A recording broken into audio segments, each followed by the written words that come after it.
Out ആയതിനു ശേഷം ഉണ്ടല്ലോ ചിലപ്പോൾ ആ പക്ഷത്തിന്റെ കൂടെ ചിലപ്പോൾ ജനങ്ങൾ നിൽക്കണമെന്ന് നിർബന്ധമില്ല, ചിലപ്പോൾ ഓപ്പോസിറ്റ് ആയിട്ടും സംഭവിക്കാം.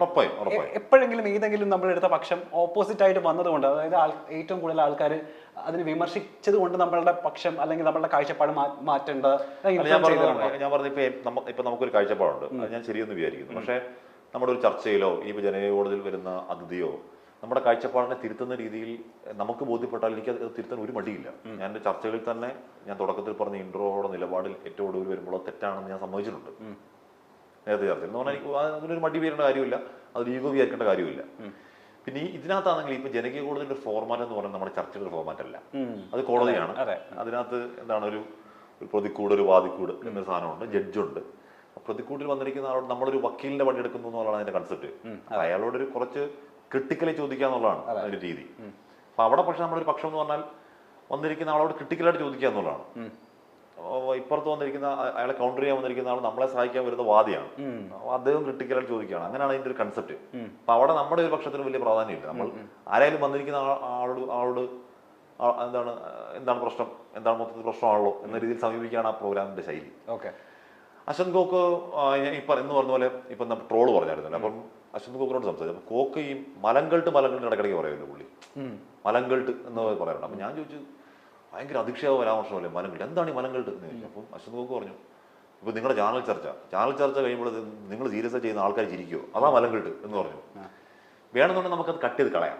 ഇത് എഡിറ്റിംഗ് ടേബിൾ എഡിറ്റർ പ്രോഗ്രാമാണ്, അത് എന്റെ കയ്യിലാണ്, വേണമെങ്കിൽ കട്ട് ചെയ്ത് കളയാം. അപ്പം ഇത് പുറത്തു പോകുമ്പോൾ ട്രോളാന്ന് നമുക്ക് ഉറപ്പായിട്ടും അറിയാം. നമുക്കറിയാം, നമ്മൾ കുറെ കാണുന്ന ട്രോളാന്ന് ഉറപ്പായിട്ടും അറിയാം. എന്നിട്ടും അതങ്ങ് വിടുക എന്നുള്ളതാണ് നമ്മുടെ ഉത്തരവാദിത്വം. എന്ന് പറഞ്ഞാൽ അത് കട്ട് ചെയ്ത് കളഞ്ഞാൽ പോയില്ലേ.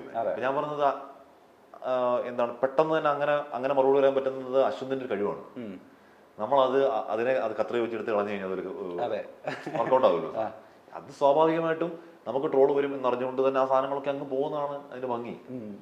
അങ്ങനെ ചെയ്തിട്ടുള്ളൂ. അതെ, ഈ പറഞ്ഞ പോലെ നിഷ്പക്ഷമായിരിക്കണം മാധ്യമ പ്രവർത്തകൻ എന്ന് എല്ലായ്പ്പോഴും പറയുമല്ലോ.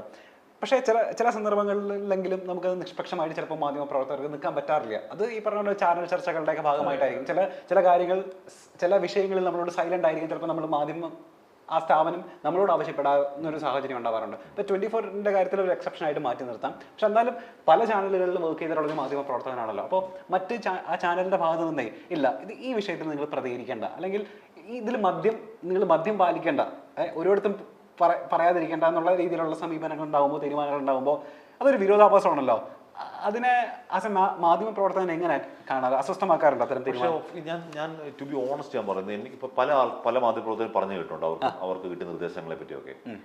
എന്നോട് അങ്ങനെ പറഞ്ഞിട്ടില്ലെന്നുള്ള സത്യമാണ്. ഒരു ചാനലിലും ഒരു ചാനൽ എന്നോട് ഒരാൾ വന്ന് ഇന്ന രീതിയിൽ ചർച്ച നയിക്കണമെന്ന് പറഞ്ഞിട്ടില്ല. അത് ഞാൻ പറയാൻ വിശ്വസിക്കുക, ഞാൻ ചുമ്മാ പറയാൻ എനിക്ക് ആൾക്കാർ കരുതുമെന്ന് എനിക്കറിയില്ല. എനിക്ക് വ്യക്തിപരമായി എനിക്ക് അങ്ങനെ അനുഭവമില്ല. ഒരാൾ എന്നോട് തോന്നിട്ട് ഇതാണ് നമ്മുടെ പൊളിറ്റിക്കൽ ആംഗിൾ, ഇതാണ് അല്ല ചർച്ച ഈ രീതി നയിക്കണം എന്ന് എന്നോട് ഒരാളും ഇതുവരെ പറഞ്ഞിട്ടില്ല. അതെനിക്ക് അത്ഭുതമാണ്. ഇനി എന്റെ മാത്രമല്ല, ഇനി നമ്മളോട് പറഞ്ഞാൽ നമ്മളെല്ലാം തിരിച്ചു പറയുമെന്ന് വിചാരിച്ചിട്ട് പറയാതിരിക്കുന്നതാണെന്ന് അറിയില്ല. എന്നോട് തന്നെ പറഞ്ഞിട്ടില്ല. ഇത് ചേട്ടാ, ഞാനൊരു റൗണ്ടിലേക്ക് കൊണ്ടുപോവാണ്. നിലപാട് എന്നുള്ളതാണ് ഈ റൗണ്ടിന്റെ പേര്. അതായത് നമ്മളുടെ ഇപ്പോഴത്തെ സാഹചര്യത്തിൽ ചില വിഷയങ്ങൾ ഞാൻ പറഞ്ഞു കഴിഞ്ഞാൽ ചേട്ടൻ്റെ അതിലെ നിലപാട് ആസ് എ മീഡിയ പേഴ്സൺ പറഞ്ഞാൽ അത്രേ ഉള്ളൂ. ഓക്കെ, ആദ്യത്തെ വിഷയം ഈ പറഞ്ഞ ഫിലിം റിവ്യൂസ് ആണ്. ഈ കുറച്ച് കാലങ്ങളായിട്ട് നമ്മൾ കേൾക്കുന്നതാണല്ലോ. അതായത് ഫിലിം റിവ്യൂസുകൾ ഓൺലൈൻ ചാനലുകളിലിരുന്ന് സിനിമ നിരൂപണം ചെയ്യുന്ന ആളുകളുടെ നിരൂപണങ്ങൾ ഒരു പരിധി വരെ നമ്മുടെ സിനിമകളെ മോശമായിട്ട് ബാധിക്കുന്നു എന്നുള്ളൊരു ഒരു വാർത്ത. എങ്ങനെ ചേട്ടൻ്റെ ഒരു നിലപാട് എന്താ ഈ വിഷയം? സംഭവിക്കുന്നില്ല എന്ന് പറഞ്ഞാൽ നമ്മുടെ സിനിമയുടെ കണ്ടന്റ് ഗംഭീര കണ്ടന്റ് ആണെന്നുണ്ടെങ്കിൽ ഒരു റിവ്യൂർ വിചാരിച്ചാൽ ഒന്നും ചെയ്യാൻ പറ്റില്ല. കണ്ടന്റ് മോശമാണെന്നുണ്ടെങ്കിൽ ഒരു റിവ്യൂർ ഹെൽപ്പ് ചെയ്യാൻ പറ്റില്ല. ഇപ്പൊ കാതൽ എന്ത് ഗംഭീരമായിട്ട് കൂടുകയാണ്. ഇപ്പൊ അശ്വന്ത് ഗോക്ക് തന്നെ മോശം സിനിമ എന്ന് പറഞ്ഞ സാധനം. ഇപ്പം അശ്വന്ത് ഗോക്ക് ഒരു സിനിമ പൊളിക്കാൻ കരുത്തുള്ള ആളാണെങ്കിൽ കാതൽ ഓടത്തില്ല. ഇപ്പോൾ ഓടുകയാണ്. ആ ഫിലിം ഫെസ്റ്റിവലൊക്കെ ഗംഭീരമായ റെസ്പോൺസിബിലിറ്റി ഓടുകയാണ്. അങ്ങനെ നല്ല കണ്ടന്റ് ഉണ്ടെന്നുണ്ടെങ്കിൽ സിനിമ ഓടുന്നേ, അത് ഉറപ്പാണ്. ഞാനൊന്ന് അരി പത്തായത്തിലുണ്ടെങ്കിൽ എലി ആന്ധ്രാപ്രദേശിൽ നിന്ന് വരും എന്ന് പറയുന്ന പോലെ നല്ല കണ്ടന്റ് ഉണ്ടെങ്കിൽ, സിനിമയ്ക്ക് നട്ടലുണ്ടെന്നുണ്ടെങ്കിൽ അതിനെ പൊളിക്കാൻ ആർക്കും പറ്റില്ല. അത്തരം നിരൂപണങ്ങൾ ഈ പറഞ്ഞ പോലെ ബാൻ ചെയ്യേണ്ട ആവശ്യമൊന്നുമില്ല. നെവർ. പക്ഷേ നമ്മൾ ജനാധിപത്യ, നമ്മൾ അഭിപ്രായ സ്വാതന്ത്ര്യമുള്ള ഒരു രാജ്യത്ത് ജീവിക്കുകയല്ലേ. അപ്പോൾ ഒരാൾ ഇപ്പം നമ്മൾ അശ്വന്ത് ഗോക്കിന്റെ ഇന്റർവ്യൂ ചെയ്യുമ്പോൾ അശ്വന്ത് ഗോക്ക് പറയുന്നത്, അശ്വന്ത് ഗോക്കിന്റെ വാദം പറയുന്നത്, ഞാനൊരു സിനിമ കണ്ടിട്ട് ഞാൻ എന്റെ നിലപാട് പറയുന്നു. അത് എന്റെ നിലപാടാണ്, എന്റെ അഭിപ്രായം ഞാൻ പറയുകയാണ്. അത് വേണ്ടെന്ന് പറഞ്ഞാൽ നിങ്ങൾ ആരാ? അപ്പൊ ചോദ്യം, അപ്പൊ നിങ്ങൾ പൈസ മേടിച്ചൊരു സിനിമ തകർക്കാൻ വേണ്ടി, അത് മോശമാണ്. അപ്പൊ നിങ്ങൾ പൈസ മേടിച്ചൊരു സിനിമ തകർക്കാൻ വേണ്ടി മനഃപൂർവ്വം തേജോധം ചെയ്യാൻ വേണ്ടി എഴുതുന്നു. അപ്പോൾ അശ്വത് ഫോൺ കാണിക്കുന്നു, നിങ്ങൾ ഈ അക്കൗണ്ട് നമ്പർ നോക്ക്, ഒറ്റ പൈസ വന്ന് കാണിക്കും. പൈസ മേടിച്ച് ബോധപൂർവ്വം ഗൂഢാലോചനയിൽ കൂടി സിനിമ തകർക്കാൻ നോക്കുന്നത് തെറ്റ് തന്നെയാണ്, സംശയമില്ല. പക്ഷെ എന്ന് പറഞ്ഞിട്ട് ഒരു സിനിമ കണ്ട് മോശമെങ്കിൽ മോശം, നല്ലതെന്ന് പറയാനുള്ള അവകാശം പൈസ കൊടുക്കുന്നുണ്ട്. അതാണ് ബേസിക്കലി. സിനിമ ഗംഭീരമാണോ, ആള് കണ്ടിരിക്കും, അതിനെ പൊളിക്കാനൊന്നും ആർക്കും പറ്റില്ല. ഓക്കെ, അടുത്ത വിഷയം പറയട്ടെ. ഈ ദുരന്ത മുഖങ്ങളിൽ ഔചിത്യ ബോധം നഷ്ടപ്പെടുന്നുണ്ടോ മാധ്യമങ്ങൾക്ക്, ചേട്ടൻ്റെ ഒരു അഭിപ്രായത്തിൽ? ചിലപ്പോഴൊക്കെ ഉണ്ട്, ഓഫ് കോഴ്സ് ഉണ്ട്. അതിന് ഏറ്റവും ഒടുവിലത്തെ എന്ന് പറഞ്ഞാൽ ഓയൂര് കുഞ്ഞിനെ കാണാതെ എന്ന് പറഞ്ഞാൽ അന്ന് ഞാനടക്കം അവിടെ പോയതാണ്.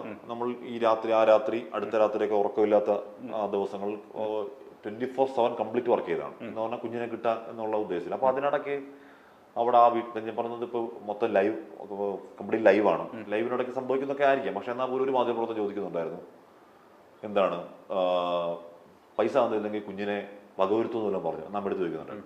മോശമാണ്, തെറ്റാണ്, ചോദിക്കാൻ പാടില്ല. അത് മാധ്യമപ്രവർത്തകർ എന്ന് പറഞ്ഞാൽ അത്ര പ്രായക്കുള്ള മാധ്യമപ്രവർത്തകരൊന്നും അല്ല. അങ്ങനെ ചോദിക്കാൻ പാടില്ല. അത് തെറ്റാണെന്ന് പറയുമ്പോൾ തന്നെ ആ ഒരൊറ്റ ചോദ്യം എടുത്ത് വെച്ചിട്ട് മൊത്തം ഔചിത്യം ഇല്ലാതെ അലമ്പാണ്, കംപ്ലീറ്റ് പ്രശ്നമാണ്, ഇവരാണ് മൊത്തം പ്രശ്നം എന്ന് നിലയ്ക്ക് കാണിക്കാൻ പറ്റില്ല. കാര്യം നമ്മൾ മാധ്യമങ്ങൾ അവിടെ പ്രഷർ ചെയ്യുന്നതുകൊണ്ടാണ് അത്രയും ഒരു വേഗത്തിൽ അത് കാര്യങ്ങൾ സംഭവിച്ചത്. No doubt. എന്ന് പറഞ്ഞു കഴിഞ്ഞാൽ മാധ്യമങ്ങൾ ഫുൾ എടുത്തത് അത്ര പ്രശ്നം വരുന്നതുകൊണ്ടാണ് ഈ കുട്ടി അവിടെ ഇറക്കി വിട്ടിട്ട് പോകേണ്ടി വരുന്നത് പറയുന്നത് നമ്മൾ പറയുന്നതല്ല. എം.ആർ. അജിത് കുമാർ അടക്കമുള്ളവർ മാധ്യമങ്ങളുടെ പങ്കിനെ അത് പ്രകീർത്തിച്ചാണ്. ഇന്ന് കേരളത്തിലെ ഏറ്റവും മുൻപന്തിയിൽ നിൽക്കുന്ന വാർത്താ ചാനലുകളാണ് 24, മാതൃഭൂമി, ഏഷ്യാനെറ്റ്, റിപ്പോർട്ടർ ചാനൽ തുടങ്ങിയവയൊക്കെ. ഇതിലെ വാർത്താ അവതാരകരും വളരെ ഫെമിലിയർ ആണ് നമുക്ക്. എവിടെ വെച്ച് കണ്ടാലും ഈ അവതാരകനല്ലേ അല്ലെങ്കിൽ ഈ അവതാരികയല്ലേ എന്നൊക്കെ നമുക്ക് ഓടിച്ചെന്ന് കാര്യം പറയാൻ പറ്റുന്ന അത്ര ഫെമിലിയർ ആണ്. ഇപ്പോൾ സീരിയലിലൊക്കെ നമ്മുടെ വീട്ടിലെ TV-യിൽ കാണുന്ന താരങ്ങളെ പോലെ തന്നെ നമുക്ക് ഇഷ്ടമാണ് പല അവതാരകരെയും. അത്തരത്തിൽ പലപ്പോഴും സോഷ്യൽ മീഡിയയിൽ ട്രോളുകൾ കൊണ്ടും മറ്റ് സ്ട്രോങ് ആയിട്ടുള്ള കണ്ടന്റ് വീഡിയോകൾ കൊണ്ടും ഒക്കെ ചർച്ചയാകുന്ന ആളാണ് ഹാഷ്മി എന്ന അവതാരകൻ. തന്റെ വാക്ചാതുരി കൊണ്ടാണ് ഹാഷ്മി പലപ്പോഴും ശ്രദ്ധിക്കപ്പെടാറുള്ളത്. എന്തിനേയും പറ്റി ആരെയും മുഖം നോക്കാതെ നിലപാട് പറയുന്ന ഒരാൾ കൂടിയാണ് ഹാഷ്മി. ഹാഷ്മിയുടെ ഇതുവരെയുള്ള ജീവിതം നിരവധി ഭീഷണികളും കാര്യങ്ങളും ഒക്കെ വന്നിട്ടുണ്ടാകും. എങ്ങനെയാണ് ഈ പഠിത്തം അല്ലെങ്കിൽ ഓരോ ഡിബേറ്റുകളെയും ആളുകളെയും എങ്ങനെ എടുക്കുന്നു, ഓരോ വലിയ വലിയ ചർച്ചകൾക്ക് ശേഷം ആ രംഗം എങ്ങനെയാണ് ശാന്തമാക്കുന്നത് തുടങ്ങിയ കാര്യങ്ങളൊക്കെ ഹാഷ്മി ഇപ്പോൾ തുറന്നു പറയുകയാണ്.